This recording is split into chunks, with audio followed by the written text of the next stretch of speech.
राम राम राम. भक्ताची साभिमाने कृपा केली दशरथीने, समर्थ कृपेची वचने तो हा दासबोध. अगोदर विचारला हा दासबोध म्हणजे काय आहे, तर त्यांनी सांगितलं की साधकांच्या साध्यत्वाला प्राप्त करून घेण्यासाठी साधकाने जे काही त्याला प्रश्न पडले त्या प्रश्नाचं उत्तर म्हणजे दासबोध आहे. श्रोतेपुस्ती कोण ग्रंथ सुरुवातीतनं. पण अभिमान कोणाला? भक्ताचा अभिमान वाढवण्यासाठी आणि स्वतः ज्यानं हे लपून कार्य करून घेतलं त्याचं दर्शन कोणाला घडलेलं आहे? तर समर्थ कृपा असेल त्यालाच. समर्थ कृपा. बाकी कृपा आहे ते की लौकिक कायिक वाचिक पण नाही. आता सुरुवातीला काय बोलले बघ, आता स्तव हा परमार्थ जो साधकांचा निस्वार्थ ना तरी समर्थामध्ये समर्थ योगा. म्हणजे काय? मी जे काय त्या निरूपण तुम्हाला करणार आहे ते परमार्थाबद्दल करणार आहे. आणि खरा साधकाचा खरा स्वार्थ असेल तर हा स्वार्थ आहे. जसं म्हणजे सांगितलं की खरा संसारी तोच आहे ज्याला उबग आली आहे. ज्याला उबग येत नाही तो खोटा संसारी आहे. मग खऱ्या संसाराला जर स्वार्थ साधण्यासाठी उबग आली तरच तो परमार्थाचा अधिकारी. पुढच्या ओळीत म्हणतात आहे तरी परम सुगम. खूप सोपं आहे मार्ग. किती गंमत कशी आहे तरी खूप सुगम. जसं गुरुदेव म्हणले की नाही, ये इतना आसान है लेकिन करने जाओ तो उतना ही कठिन लगेगा, क्योंकि जिसको आसान लगा है उसका संग तुमको नहीं है. आहे तरी परिम सुगम आणि परिजनाचे आहे दुर्लभ.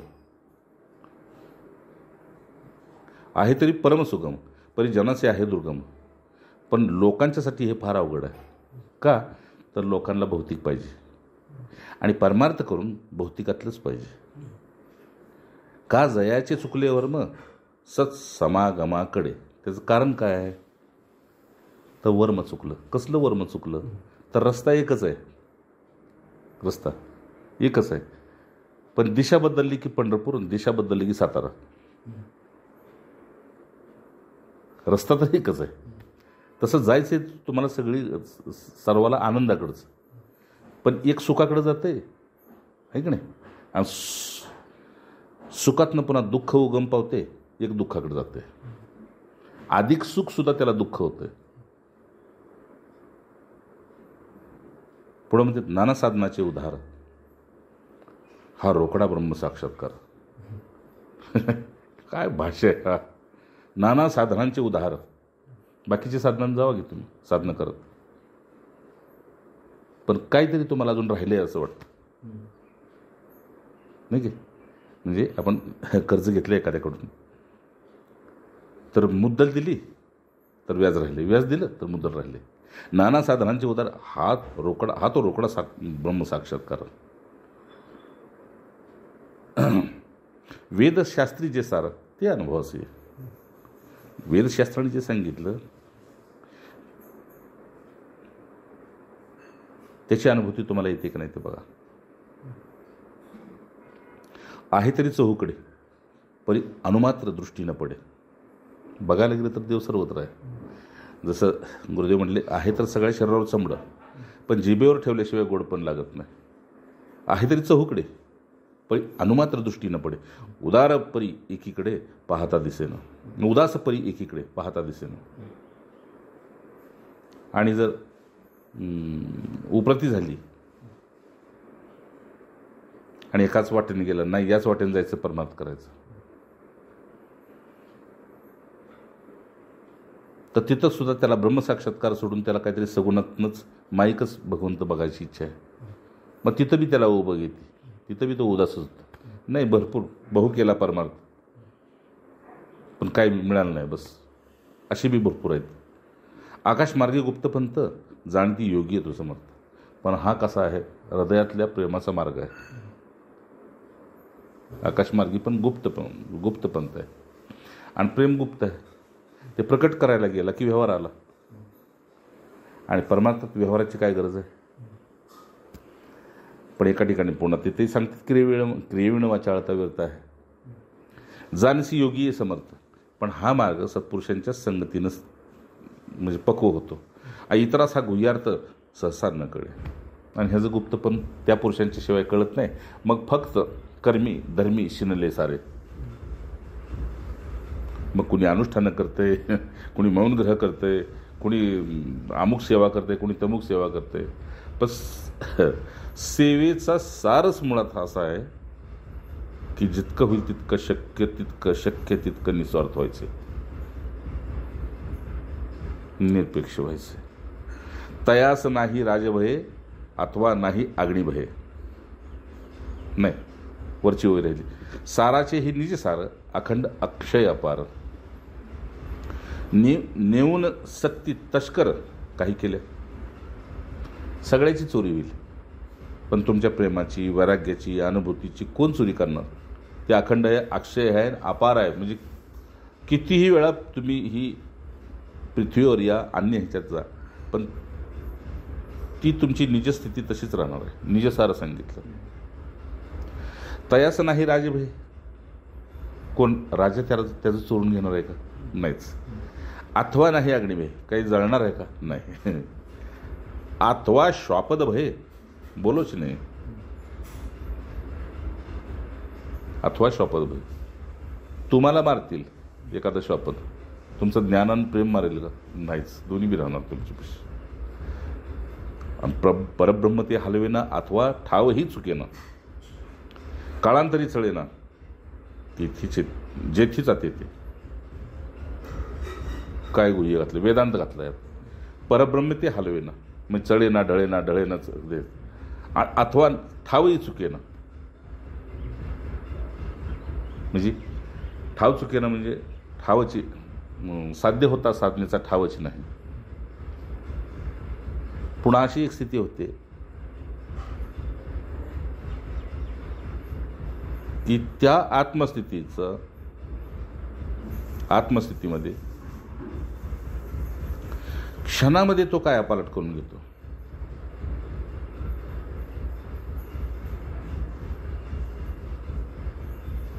काळांतरी चढेना तिथीचा तिथे. डोळे उघडले. जसं तुकाराम महाराजांनी का नामदेव महाराजांनी म्हटले, डोळे बंद केले म्हणून रात्र होत नाही का? तसं मी ब्रह्म आहे असं म्हटलं म्हणून त्या अनुभवाला तुम्ही जात नाही. किंवा समर्थांच्या भाषेत सांगायचं म्हणजे राजा म्हणून घ्यायचं तर सैन्य बी दिसलं पाहिजे, राज्य बी दिसलं पाहिजे. तसं काळांतरी चढेल तिथीचा तिथे. नुसतं बघितलं तर हाय तिथंच आहे, गाण्याच्या बायला का अजून पुढं. आयसे ते निज ठेवणे कदापि पालट होणे अथवा नव्हे आणि कवणे बहुकाळे. असं हे मूळचंच ब्रह्म होतं, पण कळत नव्हतं. का? तो वृत्ती पालटत नव्हती. माईकवरती ती पालटत नव्हती आणि ब्रह्माकारवरती होत नव्हती. अथवा नव्हे आणि कवणे बहुता काळे. अथवा ते घसवटेना अथवा अदृश्य होईना ना तरी पाहता दिसेना गुरुवंजनी विन. बघायला गेलं तर हातात गावना, दिसायला गेलं धरायला गेलं तर हातात गावना, बघायला गेलं तर दिसेना, ना तरी पाहता दिसेना अशा. अथवा अदृश्य होईना. आणि तिथे कुठं गुप्त बी नाही, तसं प्रकट बी आहे. प्रकट असून दिसेना, धरायला गेलं तर घावेना. का? त्याला कारण काय? तर गुरूंच्याकडून अजून काजळ लावून घेतलं नाही, म्हणजे गुरुकृपेचा डोळा नाही अजून. मागा योगी समर्थ त्यांचाही निजस्वार्थ यासी बोली जे परमार्थ परमगुह्य म्हणून. मागा योगी समर्थ आत्ताच नाही, अनादिकालापासून ह्याला प्राप्त करून भरपूर समर्थ झालेत. पण त्यांना माहीत होतं की आपला आता तो ब्रह्मजिज्ञासा आपला निजस्वार्थ हाच होता. तो कसला होता? तर जे परमगुह्य आहे, ज्याला परमार्थ म्हणते, तेच साध्य करायचे. तेच साध्य करत असताना काय सुटतंय ते बघायचं नाही.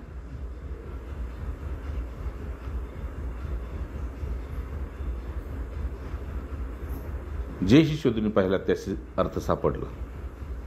एरा असून अल्भ्य झाला जन्मोजन्मी. जे शोधायला गेले त्यांना सापडलं नाही असं मुळीच नाही. एरा असून अल्भ्य झाला. आणि बाकी काय मग फक्त कधी इकडचे आणि कधी तिकडचे झाले आणि त्याच्यामध्ये जन्मोजन्मी मग त्याच्यामध्येच मग पुनरपी जन्म भोगत राहिले.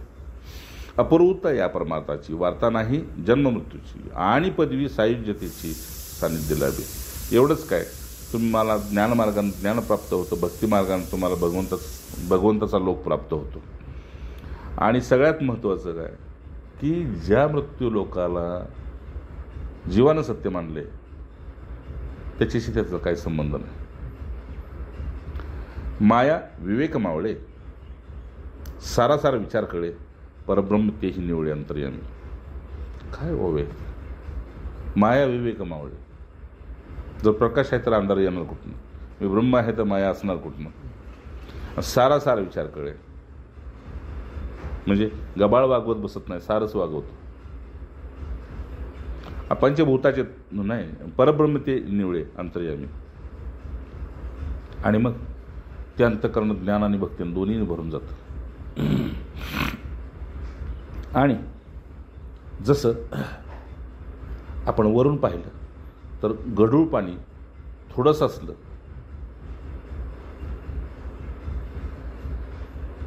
तर तळ दिसतो का? नाही दिसत. पण निवाळ शंख पाणी असेल आणि कितीही खोल असेल तर संपूर्ण तळाचे मासे आणि काय पाण्यातली हे अशी वनस्पती सगळ्या दिसतात. तसं तुम्हाला आतलं सगळं बाहेरचं सगळं संपूर्ण चराचर दिसतंय. आत ब्रह्म भासले उदंड, ब्रह्मी बुडाले ब्रह्मांड, पंचभूतांचे थांड तुच्छ वाटे. मग तर काय आहे, याच्याबद्दल विचार संपून गेला.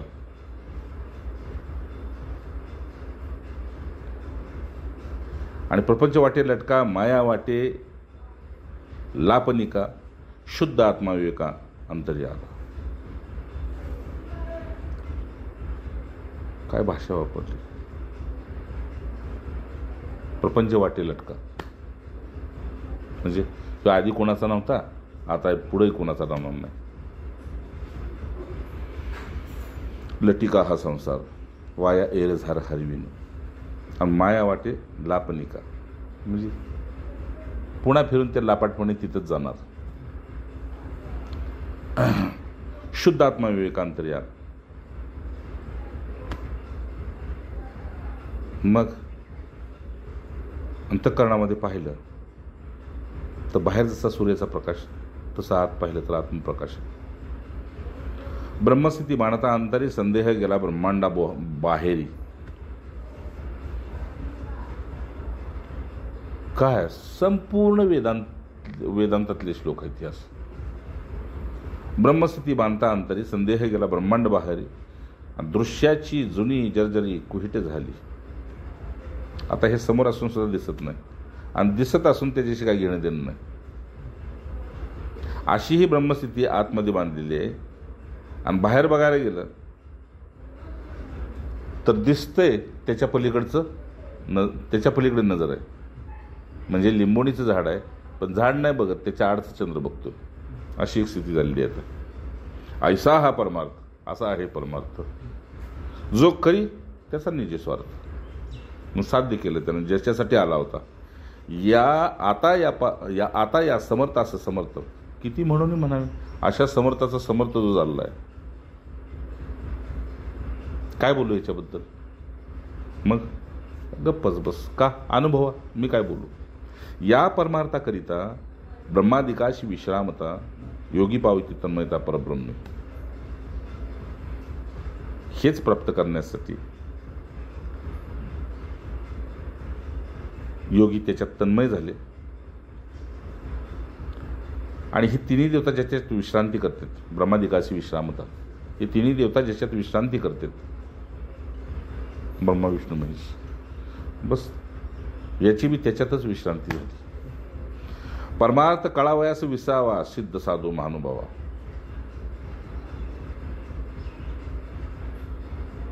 हे कळायसाठी कुठे तुमच्या विश्रांतीची विश्रांती झाली पाहिजे. म्हणजे जोरी मागल्याची आस. मग कोणी म्हणतात का नाही, ह्या प्रपंच आणि परमार्थ दोन्ही सिद्ध होतच नाही. हे थापाड्यांच्या थापा येत्या, फक्त गप्पाड्यांच्या गप्पा येत्या. परमार्थ सकळाच विसावा, सिद्ध साधू महानुभावा. या मार्गाला कोणी बी येऊन बघा, तर तुम्ही खऱ्या विश्रांतीला प्राप्त होणार, खऱ्या स्थितीला प्राप्त होणार. विसावा म्हणजे सिद्ध साधू महानुभावा, शेकी सात्विक जड जेवा सत्संगी करून. हे कुठून शिकायला मिळालं तर एक सत्संगातून. तो सत्संग कोणाचा असले पाहिजे, ज्याला या सिद्धत्वाचा महाअनुभव आलेला आहे त्यालाच. अनुभव नाही, महानुभव. आता बघा, आता सगळे परमार्थाच्या ओळ्या, परमार्थ जन्माचे सार्थक. मग आता वाटलं की आलो आणि सुपल झाला व्यवहार. बरं झालं आलो मृत्यूलोकात आणि जे करायचं होतं ते केलं. आता बाकीचं जे झालं तर झालं, नाही तर नाही झालं, काय हरकत नाही. परमार्थ साधकाशी आधार. आणि त्याला कळतं की आता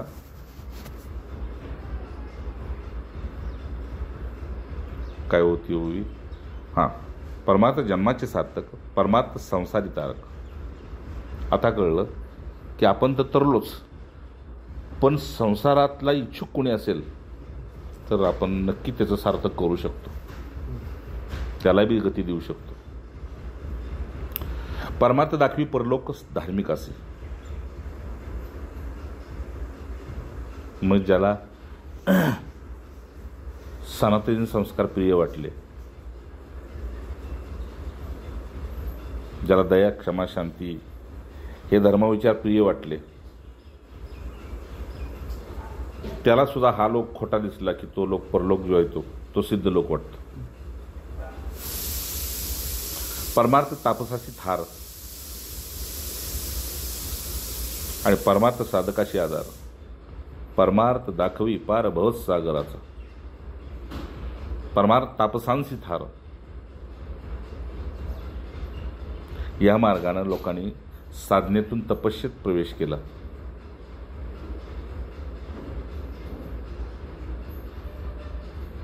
आणि उदारतेनं तेच करत गेले. म्हणजे ढीग लावला त्यांनी आपल्या तपस्येचं. बघी एकाची आपण म्हणतो तर वाल्मिकींनी इतक्या वर्ष, त्यांनी इतक्या वर्ष, त्यांनी इतक्या वर्ष, त्यांनी इतक्या वर्ष, किती वर्ष ह्या लोकांनी तप केलं.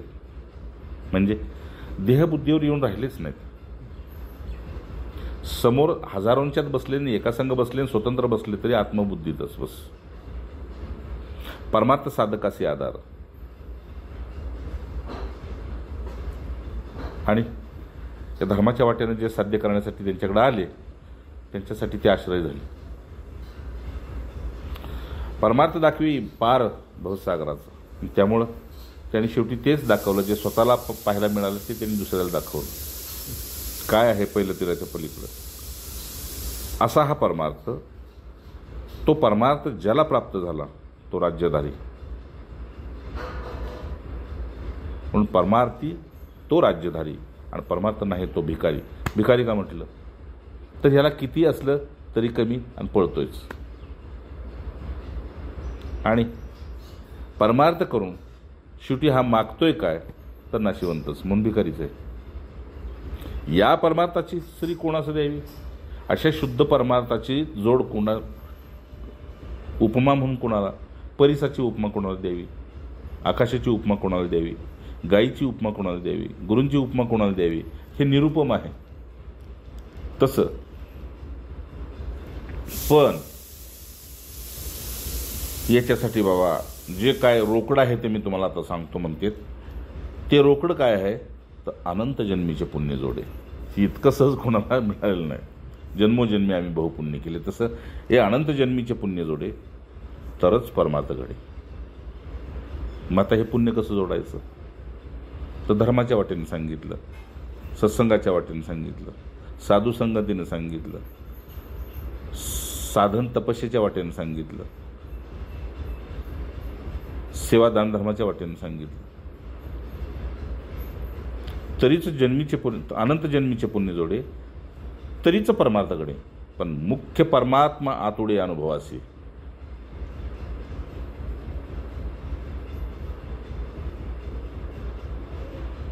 तर ह्या पुण्याच्या वाटेनं इहलोकीचे आणि परलोकीचे भोग भोगण्यामध्ये तुम्ही ते नाश करू नका, तरच परमार्थ घडेल. आणि तो कसा घडेल? तर मुख्य परमात्मा, मुख्य परम हेतू काय आहे त्याच्या अनुभवाशी रात्रंदिवस भुकेल असला पाहिजे. म्हणजे जो ज्या वाटेनं चाललाय त्याला मुक्काम येत नाही तोपर्यंत चालणं हीच त्याची साधना आहे. आणि जिथं पोचायचंय ती जागा ओळखीची नसली तरी तिथे ओळखीचा कोणतरी भेटतो. मग आपण विचारतो, हे गाव अहो पुसे गाव आहे. होय का? नक्की? हो नक्की. तुम्हाला कसं माहीत? मी ह्याच गावचा आहे. तसा सिद्धपुरुष सांगतो, याला म्हणतात साक्षात्कार.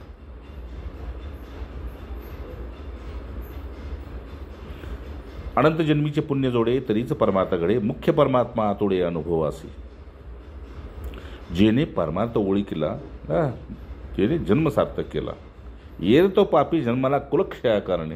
कुळाचा नाश करण्यासाठी बाकीचे येतात आणि जातात, पण बाकी जेणे परमार्थ ओळखीला तो बी धन्य झाला, कुळ बी धन्य झाला. कसले ओळ असो भगवत प्राप्ती विन करी संसार असशीन. शेवटी आम्ही तुला कशाला सांगायचे, तुझ्याच तोंडानं सांगतो. काय नाही, बायका पोरं साथ देत नाहीत, शरीर साथ देत नाही, नातेवाईक साथ देत नाहीत, काय नाही, यांच्यासाठी मर मेलो. आणि आता काय जायची वेळ आली, आता काय करू शकत नाही म्हणतो. तेव्हा महापुरुष सांगते, खरी उपरती झाली असेल तर खटवांगासारखा 1 तास बी पुरेसा आहे. एवढंच काय, आजामेळासारखी हाक बी मारून बघ. असो भगवत प्राप्ती विना म्हणजे असो. बाकीचं घ्या समजून, आता हे पुढे मी काय बोलू. तिथं असो वापरलं. असो भगवत प्राप्ती विना करी संसाराचा शीन.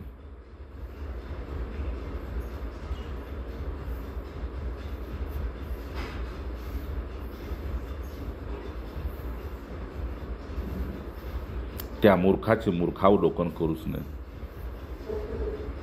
किती खडतर आहे बघ. तुम्हाला खरंच परमार्थ करायचं आहे ना, तर मग एकदा संसाराचा अनुभव घ्या, रोकडा अनुभव घ्या. काय सांगितली ह्यांचीच होई आहे ना.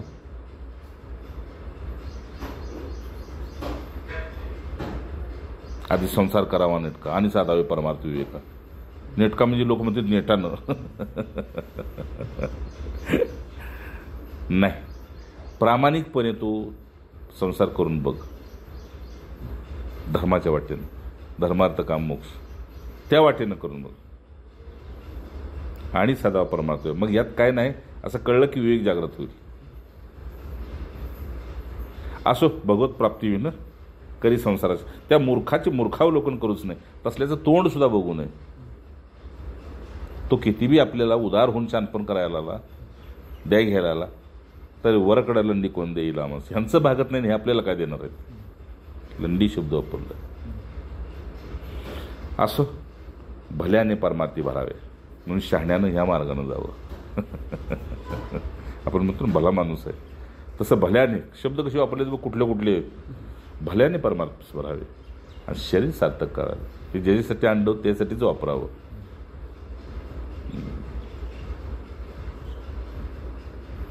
एवढंच काय, किती गोड होई बघ. पूर्वजास उद्धारावे हरिभक्ती करून. आणि जे आपले कोणी पूर्वज चुकले होते त्यांना प्रायश्चित्त झालेले आहे हा लोक सोडताना. बस त्यांच्या पश्चातापाची भरपाई तू कर. आज तुला कोणी साथ देणार नाही मान्य, पण तू तुला साथ दे तर तुझी साथ त्यांना होईल. का श्रीमद भागवतात स्पष्ट सांगितलेलं आहे, याच वाटेनं जात असताना तुम्हाला कुटुंब, तुम्हाला आप्तइष्ट, नातेवाईक कुणीही साथ देणार नाही. तुम्ही सुद्धा तुम्हाला साथ देणार नाही.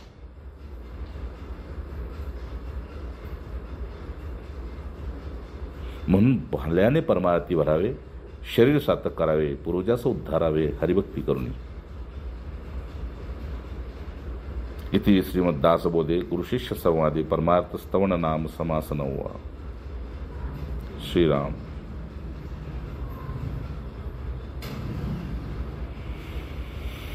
म्हणून परमार्थ ह्यांना सांगायचे काय माहिती का, की परमार्थ अति सोपा आहे, रोकडा आहे. तात्विक दृष्टीनं परमार्थ ब्रह्मस्वरूपच आहे. ते स्वरूप अखंड आहे, अक्षय आहे, अपार आहे, पण गुप्त आहे. आणि जे गुप्त आहे ते सहजासहजी मिळत नाही. मग पाहायला गेलं तर परमार्थ अति गुह्य आहे, पण जो शोधत गेला त्याला लाभला नाही असं बी नाही. म्हणून त्या परमार्थाची अपूर्वता काय आहे, तर ब्रह्मानुभवाचे अप्रतिम वर्णन ज्याला करता येतं तो कुठेतरी जगलेला असतो.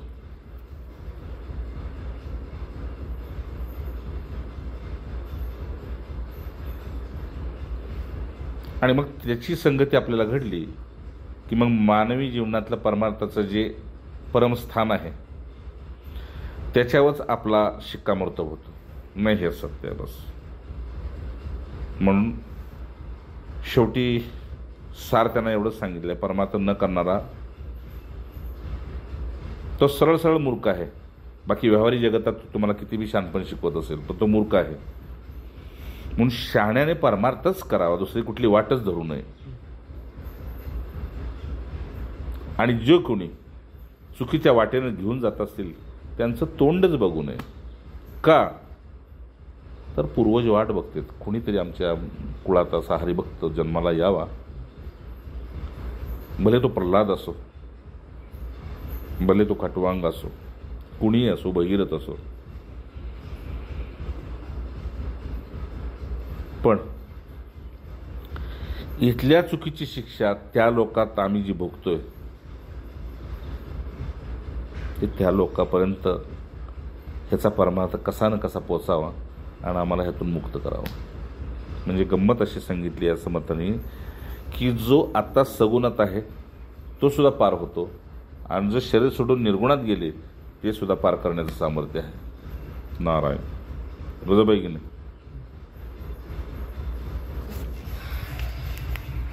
सुंदर.